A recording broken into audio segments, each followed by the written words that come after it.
Peace and love, everyone. It's Takesha of Afro Canna Holistic, and you are watching another session of Black Women Who Blaze. And today I have a special guest with me, another Black woman in the cannabis industry. And she is the founder of Cannabis LLC.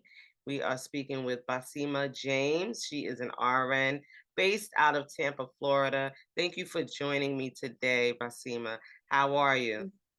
I'm fine. It's my pleasure. I'm so honored to have the chance to speak with you. Thank you so much. I put the call out on the IG and you DM me and said you were interested. And, Hmm. thank you for that because not many of us, are really open to sharing, what we do in the space, but we need the visibility. We're Yeah, out here, we're, sharing whether it's education products or, open a dispensary, trying to get in the legal cannabis, industry. We're out here and we don't have much support. So this platform was created specifically for us to support us, give us some visibility, and create a network of us that can kind of find ways to collab and support each other in the space. So I truly appreciate you reaching out and saying, "Hey, yeah, that's me. I'm a Black woman who hmm blazes, and I'm willing to tell my story and share, what I do in the space and how other Black women can find a pathway into the cannabis industry and not the regular pathway, which, everybody thinks you either have to, own a dispensary, grow the plant, or, make, products, So yeah, there are other ways to use what you already do. And you being an RN, you've been able to transition, healthcare practitioner, you've been able to transition and incorporate cannabis in your toolbox, as do I. I'm not a healthcare practitioner per se, but I definitely educate behind it. And so you do the education. So I'm glad that you joined us. Could you please introduce yourself to the platform and then we'll dive right into the session? yeah. So again, I'm Basimha James. I'm 38. I am in Florida now. I've been here going on 3 years, about 2.5, 3 years. I'm originally from New Jersey. I was born and raised there. I Okay. do miss my home. Um, Living in Florida is definitely different. And I've been in nursing for 7 years. I did different specialties, but now I'm a neuro ICU nurse, and I do cannabis by day and ICU nurse by night. I know that's right. I know that's right. And so you said that you're originally from New Jersey. I'm from the Northeast. I'm from Staten Island, New York. I currently reside in Connecticut. And, I find it hard to peel myself from this corner of the US as far as living, But I do have family. My father lives in Florida and he's been encouraging me to, you know, um, to kind of come down there and see what it's like, and really bring, he was like, you can do what you're doing from anywhere. And, I feel like Florida is probably, I don't know, it seems like it may be like the first actual state to, in the South, in the deep South, to legalize. Like, what is that? Is that what brought you there? Like, or because it's like New Jersey is up and running, Um, Yeah, New Jersey. I would say that New Jersey is moving a lot faster than Florida. A part of me feel like Florida is trying to go backwards in a sense, in a weird way. I came down to Florida for a different reason. oh, The pandemic in New Jersey was so overwhelming. I just needed to escape, and I came down here because it wasn't as severe down here as it was in New Jersey, and I just need a whole lifestyle change. Even though I miss certain things about New Jersey, the weather kind of keeps me down here. Um, I'm going to be honest, I was from the hood of New Jersey. So being in Florida in this nice scenic area, big adjustment. I got more freedom down here that I had in New Jersey. But as far as the cannabis space, I'm a little jealous because I'm hating on how fast New Jersey is moving, and Florida seems to be like, you know, they're trying, but it's not like how New Jersey is moving right now. right, right. Now, and my mom, she moved to Jersey, um, probably like 96, and she's been there ever since. She's been in Jersey City. And so, I know New Jersey, like I said, the tri-state, New York, Mhm. New Jersey, Connecticut, um, that's kind of where I circumvent. So I definitely I get it. And yeah, we know the hood. So I know that Florida is definitely looking different. When I went to visit my dad, I was like, oh yeah, this is different. The South is a bit different. Even their hood looks it's a different Mhm. experience, than what we're used to being packed, up here in the Northeast, packed together. Yeah. So, but what I've seen, yes, New Jersey is moving pretty fast, but I haven't seen the social equity, the so-called social equity piece moving as fast. So, like, I don't see Yeah. us in New Jersey and even New York, and I'm in Connecticut, being able to get in and get our foot in the door the way that we Mhm. should have access in the space. And what is Florida? What is the landscape looking like there? Well, they definitely have work to do as far as the social equity. I know they're moving for a new initiative to hit the ballot for 2024, and a lot of us who advocate for legalizing marijuana do not want to sign that particular initiative because it does not address those key issues that we would like for it to address, like the social equity and home cultivation. It doesn't address that, and it doesn't address exposure for people who have previous records for possession of marijuana. It basically just says, hey, we're going to make cannabis legal in the sense to where we are going to allow the dispensary to sell to anybody that's 21 years of age or older. They can now purchase up to an ounce of cannabis with about, I think it's like 5 grams of it to be like a high THC marijuana content. And that's it. It just addresses, like, basically to me, it just addresses a way for the dispensary to make more money. Right. It doesn't really address the people's needs. And until that happens, we are refusing to sign that petition because how is it really helping us? And on top of that, for those like myself who's in the medical program, we just cut our recommendations to about like 1/3 of what we was getting before. So Mhm. that's the aspect where I say I feel like they're going backwards in a sense because you're taking away from the people who participate in your medical program and we're doing things the right way. It feels like we're being punished. And then now you open up doors to become legal, but you're still not addressing the people's needs. So it's a really funny area they're in right now. Yeah, yeah, and so I started to read up on it because, like I said, considering relocating and what that looks like, me coming from a place that's now open recreationally and does allow home grow for medicinal patients, and then they're going to allow home grow for recreational as well. See, When we know we're nowhere near that.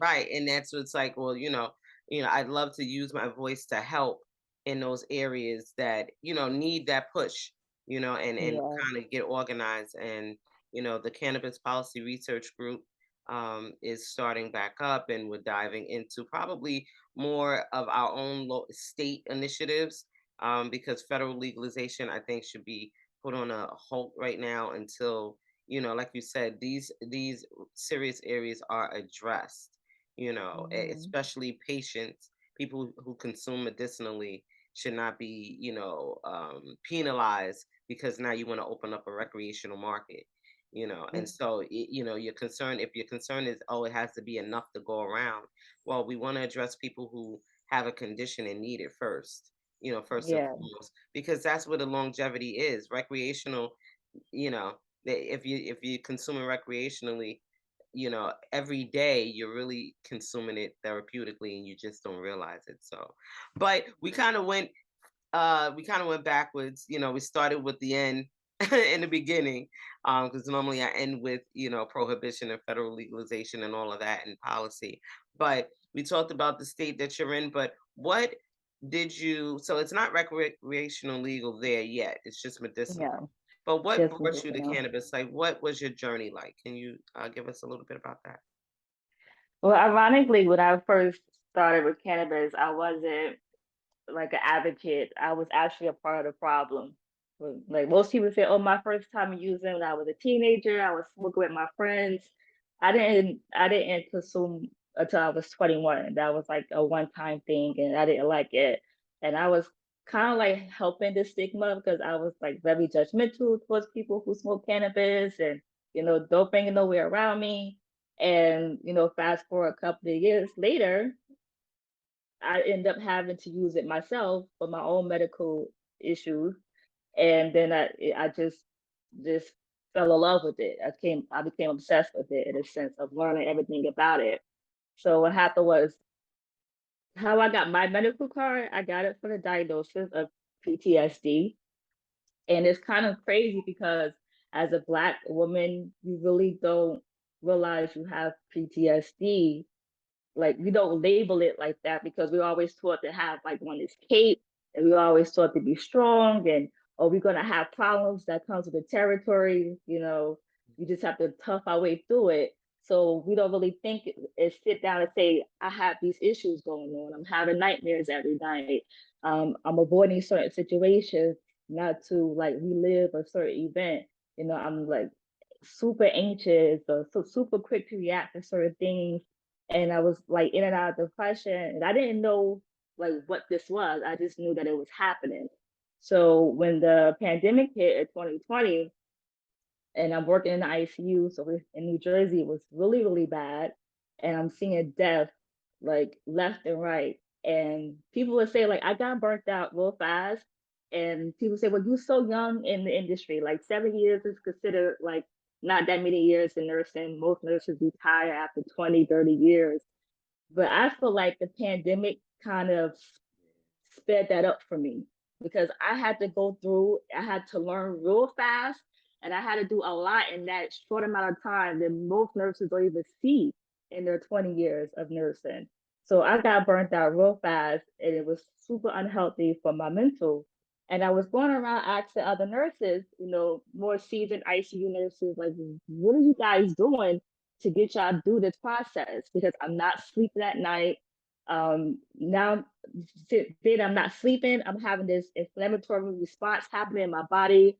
And it was just really, really bad. And from what I was hearing from them, they was going to their doctor and they was getting prescriptions for Xanax, volume. A lot of nurses started drinking more. And I'm like, I don't think I want to go down that route.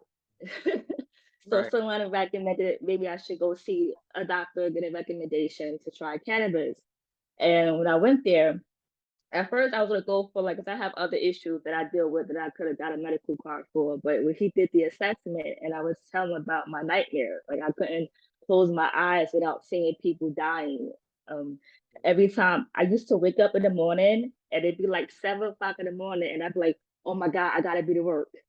And my husband was like, you don't have to go to work until 6 o'clock tonight. Why are you stressing about it right now, 7 o'clock in the morning? But that's how bad the anxiety was. So when I was describing that to the doctor, he was like, do you understand you have PTSD?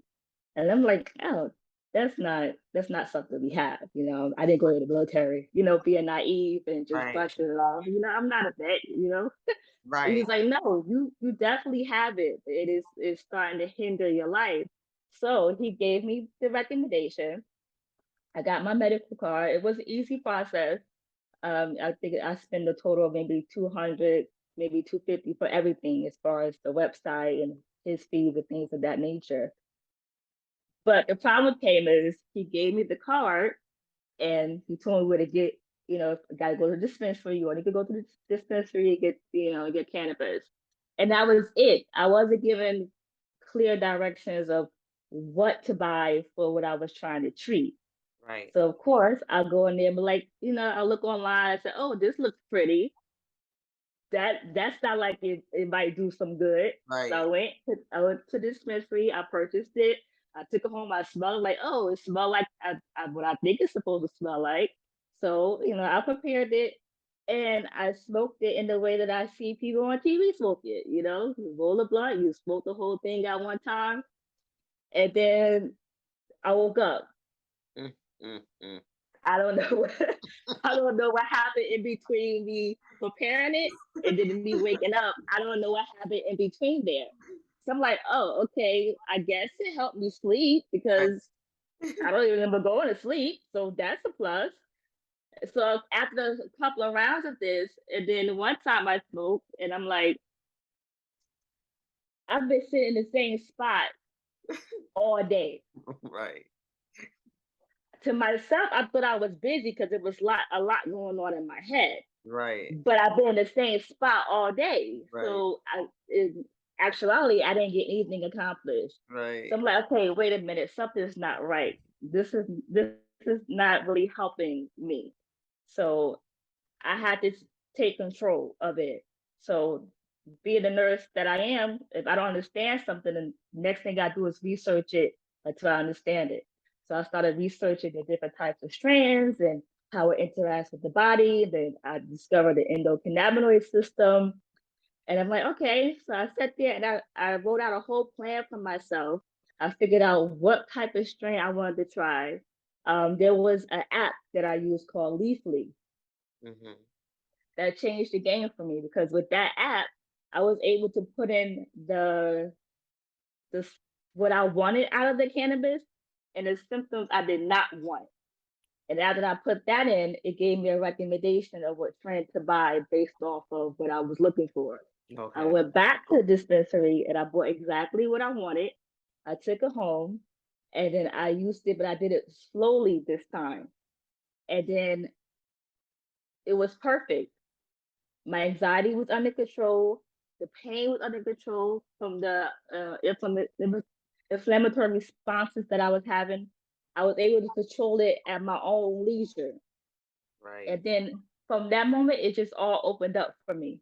That's where I felt like I had my expansion of cannabis consciousness because I learned the plant in such a way that I was able to control it without it controlling me.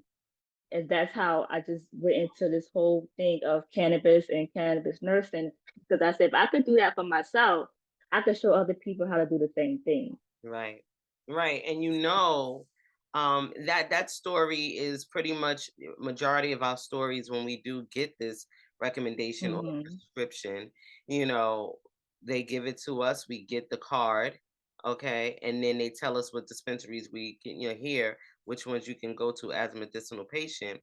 And then when you get there, sometimes, of course, it's like an initial consultation when you first get there. They'll sit down and they just go over all the products that they have. But there's really no rhyme or reason to how, like you said, which product to consume, why, for this condition. Like the doctor is giving you a recommendation for cannabis, but he's not giving you a dosage. Or, how Hmm. to dose, what time to take it, which one's going to be best because, this is not something that they actually learn in med school, so at the Yeah. end of the day, you are self-medicating. And so for you to have to go through that process, that's really all of our stories.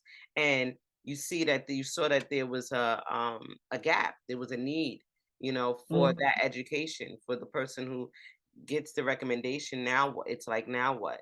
And so you decided Now to put what? it in the fact that you're in the healthcare industry. Now you have this opportunity to not only educate people who are getting the recommendations, but those who are doing the recommending. It's Mm. and which is beautiful. And that is how you decided to come into the industry. So could you tell us a little bit about Cannabis? Maybe start with why you named it that, and then what it is that you do in your business. Well, cannabis is my baby. It's like most people go into the cannabis industry as like a source of income. I want to have a business. I want to make as much money as I can. I mean, I'm already a nurse, and I already have another company that I started with my husband, a trucking company. So I have other avenues to make income. Yes. When I started cannabis, it was strictly based off of I wanted people to feel how I felt the day that I learned cannabis and how to use it the right way because it was such like a eye opening, and I'm like to go from being someone who was a part of the stigma. and was talking negative about it, to being now a person who is now my lifeline, I felt cheated. Like, how did I not know about this and how well it could work for this, and this? So I wanted to be that person, to be that voice to say, this is not what they told you it was. This is what it is, and this is the magic behind it. And it's not a perfect science, but it is what you make it. And so when I started Cannabis, I took a lot of what I do in my nursing practice. When I was in nursing school, we learned about nursing theory by Margaret Newman. And she believed that health is the expansion of consciousness, which means for people like myself, where being healthy is not an option, having an understanding of your condition and the life around you will help you navigate through life better. It will Right. help you improve your quality of life. Once you're more educated about what you're dealing with from a day-to-day basis. A person with cancer might not necessarily ever be back to 100% of who they were before they got diagnosed. So what do life look like for them? you Right. know so by expanding their understanding of their condition, and the nurse and working with their nurse, as a unit, it will better their quality of life. So that's the same concept that I apply to cannabis, is behind that Margaret Newman theory. And to also, with the new part, is to also give people who might not have that correct perspective a new perspective on cannabis, the way that I develop a new perspective. And you will be surprised how many nurses are closed minded to cannabis. So if I can help them look at it differently and treat their patients differently, and that's how they have a patient that comes in and say they're a medical card holder, and not automatically look at them like a drug addict, Right. and more so as a patient, then I gave them a new perspective. So it has a different layers to the name. So with the business itself, how I work on doing that is when it comes to the my clients, I develop a specialized care plan for them, because there isn't cannabis, and health in general is not a one size fit all type of thing. That's What right. work for you is not going to work for me. What worked for me today is not going to work for me tomorrow. It's forever changing. So being able to adapt and follow that person through that process is what the care plan is about. So I take, just like I take an admission to the hospital, I take every aspect of your life and I put it in this care plan, and then incorporate cannabis into it safely and effectively, and give you that needed support throughout that process. I love it. I love it. And you know, we can't we can't reach everyone from our little areas of the world, and Mm-hmm. so we need so many more of us educating about the benefits of cannabis, how to properly consume consciously and with intention. And so I love that you're able to do that, and then from a health provider's perspective, as Mm-hmm. well, we need so many more healthcare providers really understanding what cannabis really is and what it does in our bodies, knowing the endocannabinoid system. And like you said, removing that barrier to where we can, as patients, be more open and honest about what we're consuming, that's Mm-hmm. prescribed by them. There's nothing like having to go to your healthcare practitioner or provider and they're asking you, well, do you take any medications, or, are you taking any supplements? Are you taking any herbs? And say cannabis, and they give you that, look, like you said, Yeah, look. you know, Mm-hmm. like asking an alcohol question, how many do you consume? Are you a frequent, how often, how many drinks do you have? And it's just like, no, I drink occasionally, you know, even with cannabis, me being a card holder and saying, well, I consume every day, I don't want to feel like I'm, doing something wrong when I'm within my rights, Mm-hmm. and it's actually more beneficial than what you're actually going to prescribe me as far as for my body, and Yeah. this is something that you're not aware of. So we do need so many more healthcare practitioners, nurses, doctors, and whatever physicians and things like that to speak up, about cannabis, especially if they are educated about it and know. Yeah, and it sometimes it's not a you don't have the option to be this or that. Some people say, "Oh, well, you're strictly pharmaceutical or you strictly herbal medicine." Sometimes that's not an option. So if you have a patient who has a mechanical issue with their heart and they had to get a stent placed in them, they need to be on a blood thinner like Eliquis. There's not enough research done with cannabis to say take cannabis and your heart is going to work Right. perfectly. You know what I'm saying? So what does life look like for that person who now has to be on Eliquis for their stent in their heart, but also wants to use cannabis to treat their pain for arthritis? So being educated in both fields allow me to help that patient understand the risk with both things. Yeah. Yes, you on Eliquis, you might not want to take cannabis in this way because it can interact with your Eliquis. Yes. It's when, bridging those two worlds together because it only makes it safer for the patient. Yes, yes, it does. It does. I love that. Because as a cannabis health coach, that is a concern, interactions when you're dealing with Mhm. certain conditions as well. And like you said, that makes a big difference as well, the delivery method. So Mhm. maybe you will not be able to consume it combustion or smoking, Mhm. or in an alcohol-based tincture, but you may Yes. be able to take a capsule, or something Mhm. like that, or, an oil or what have you. So, Yeah. what is your preferred delivery method? For me, well, I'm more of a flower person. Edibles wasn't quite my thing. My body does not interact with edibles the way I would like it to. Um, but Florida doesn't really give us a lot of wiggle room with flour. It's like one of the least of our recommendations. They will prefer you to do edibles more, which I feel like, especially with the new cuts that they made with the recommendations, it's not fair for people like me who I know for a fact that edibles don't benefit me in the same way as me using a vape because it treats my pain differently. My body reacts to differently. I should have to say so in how I want to consume in a way that is going to help my body, not you. I'm the one that has to live with this condition every day. That's right. So for them to tell me, no, we're going to cut this recommendation down. Now you're going to get this much flour because we say so. It's not fair because when I run out of that, what am I left with Right. for the next 70 days? Mm.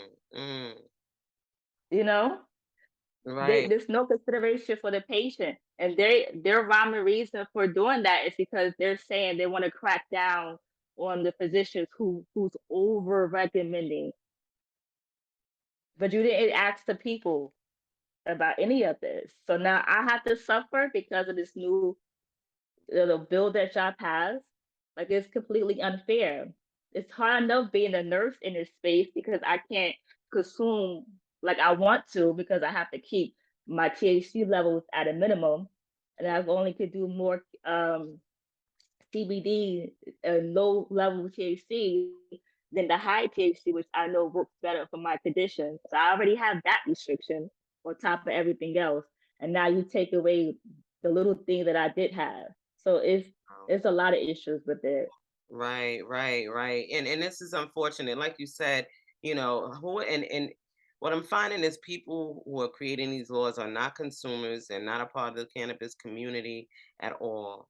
And, they're making these recommendations really, or these laws rather, based on, I Mhm. guess, mirroring like prohibition with alcohol, and Mhm. still looking at it recreationally and not as medicine. So the more of us that are out here speaking to the health benefits of cannabis therapeutically and medicinally, and changing that narrative from, yeah, Mhm. yes, you can consume it and you can have a good time. It does give you a form of intoxication and euphoria, but that's just one cannabinoid. That's Mhm. just one aspect of the plant. There's so many other ways that this plant is beneficial. And to have access to it, like you said, in the way that you need it, not necessarily the way that they think is best.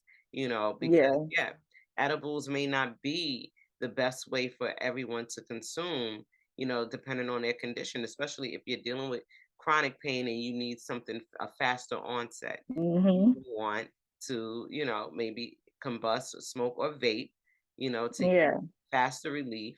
And then even in the edibles that may be accessible in these dispensaries, I don't want a sugar cookie, or something like that. You know what I'm saying? Like that's not what I'm going for. It's nice to have, I guess, access, but I do a lot of DIYing, and that's Mhm. really where I kind of guide people to. And in my practice with my clients is to learn how to do it yourself, but you have to have access to flour to do that. And so Yeah. your states, really restricting flour is appalling. Mhm. That's the It's plant. rolling. What kind of cannabis Yeah. are you talking about then if you're not talking about the flour, you know? So, Yeah. my next question would be, well, what did you or what do you want to see change? Like what kind of impact do you really want to have in this industry? My biggest change, the biggest thing that I would love to see change, which I will say Florida attempted to make this happen, but it keeps getting shut down, um, is to at least give employee protection because that'll open up a lot of doors, especially for someone like me. I am now reduced to using uh, tinctures, high CBD tinctures. I know it does not treat what I needed to treat. I live with nerve pain every day. I live with inflammation every day. But I do what I have to do just to like get by. But I know that I'm not actively treating myself the way I need to. And if I'm not treating myself, I can't be my best self for my children, for my husband, and for my patients. Right. Because how am I standing next to a patient in the ICU when I can't even feel my hands? Mm, You know what I'm saying? I can't do fine motor skills because it's too much pain in my hands. But I'm stuck because I don't have the freedom to use the level of THC that I need because I am not protected. But in the same way, if I was to get caught out there, I could, I could, I won't, but I could steal opioids from my job, right. use it, get addicted to it, get caught. My job would then put me in a program, help me get clean, and still help me keep my job and my license. Mm, But if I get caught with a positive marijuana test of high THC level that I can't explain it, I lose my job with no, you know, no support, no right. help, no Right. support, no anything. They have the right to just let me go and that's it because there's no protection for us in that realm. And it's not fair.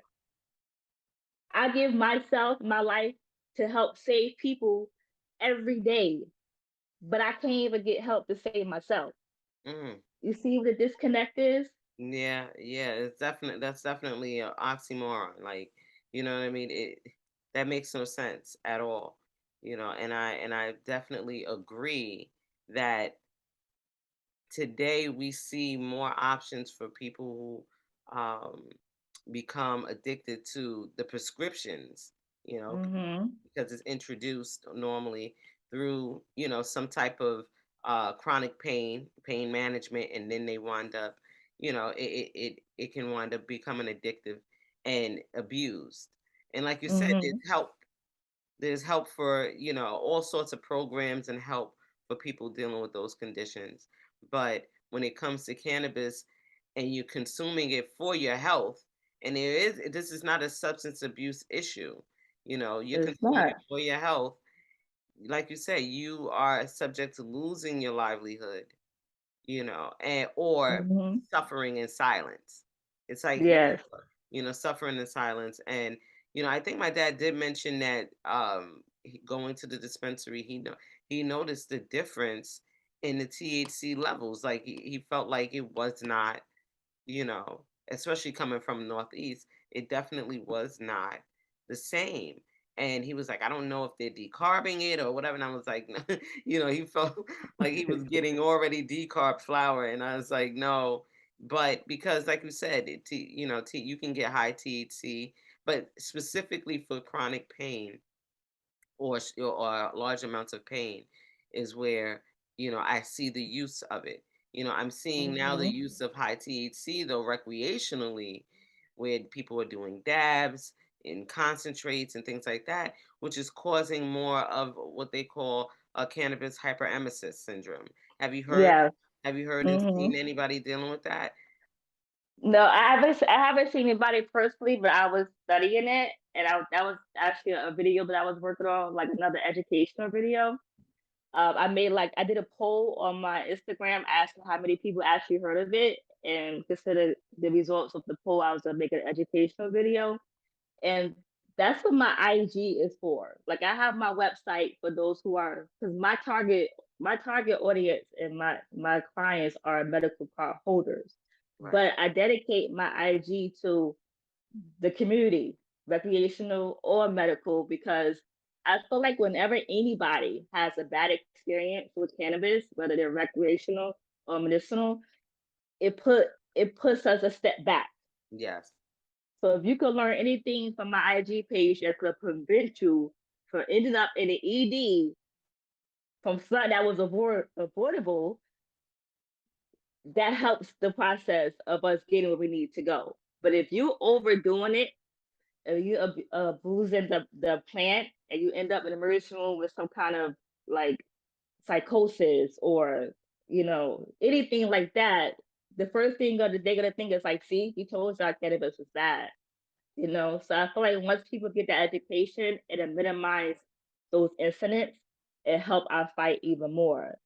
And about that condition, that's one thing I tell people who I interact with and I teach them about cannabis. It's not for everybody.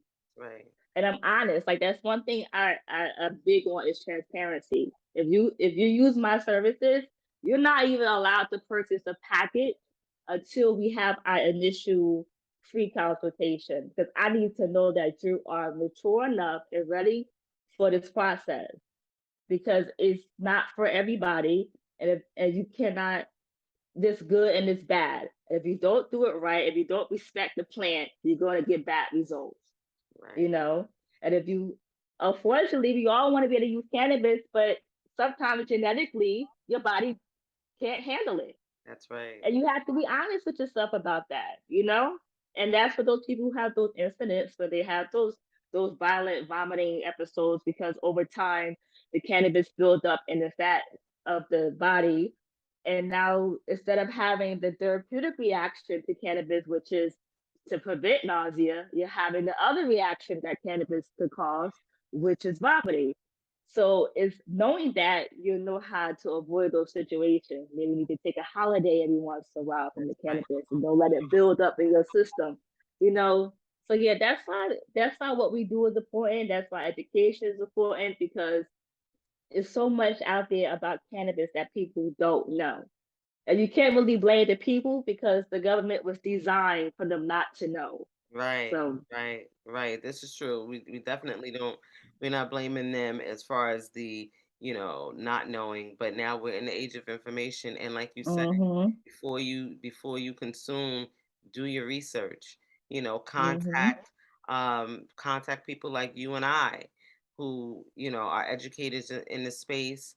And we're learning more and more as we go. I do love your website and the fact that you have some cute little videos I saw on there Mhm. educating, and then the role playing. You do the so are you on Mhm. TikTok? You say you're on IG. Are you on TikTok? Yeah. How can everyone contact you and find you? Check out her website. I love it. I love the slogan, the expansion of cannabis consciousness, because we promote conscious consumption, intentional use across Mhm. the board for those who, Yes. are going low and going slow, you know, all of that. It's all about incorporating cannabis safely and effectively. Yes. And by doing so, you save yourself a lot of money. That's Yes. one thing I learned too. Once I learned how to make the plant work for me, I saved myself time, money, and saved myself from unnecessary side effects that I did not want.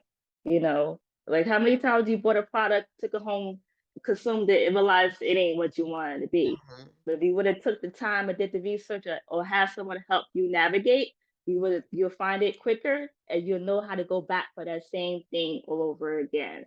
And even like one thing, I think in the last educational video I did, I even say like even if it's not me, if it's not my services that you get somebody that you could trust, That's right. because that's important. I'm not going to work well with everyone. Everyone's not going to work well with me. But the every positive result that someone has with cannabis is a win for all of us. Yes. Whether it comes from me, whether it comes from you, or the next educator. All I want is for people to start doing things the right way. Yeah. So if they want to find me, they could go to my website, which is www.cannabis, CANNEWBIS.com. My IG is cannabis by itself. And my TikTok is can.new.bis. I had to split up that way because some when people read it on TikTok, they can't pronounce it, so I had to like break it up. But TikTok, each platform is a different me. And TikTok is where I make all my funny videos, but I try to reach my target audience in different ways because not everybody get information the same way, and I understand that. Yes, yes, this is true. And so all of her contact info and websites will be in the link in the description. Be sure to reach out to her, especially if you are in the Florida area, so she can fill you in on what the laws are, what you can, how you can consume, where you can source, safe lab tested cannabis as well. She is the go-to. I'm letting you know on this platform in Florida. Make sure you hit her up. And my last question would be, what is something that what would you recommend?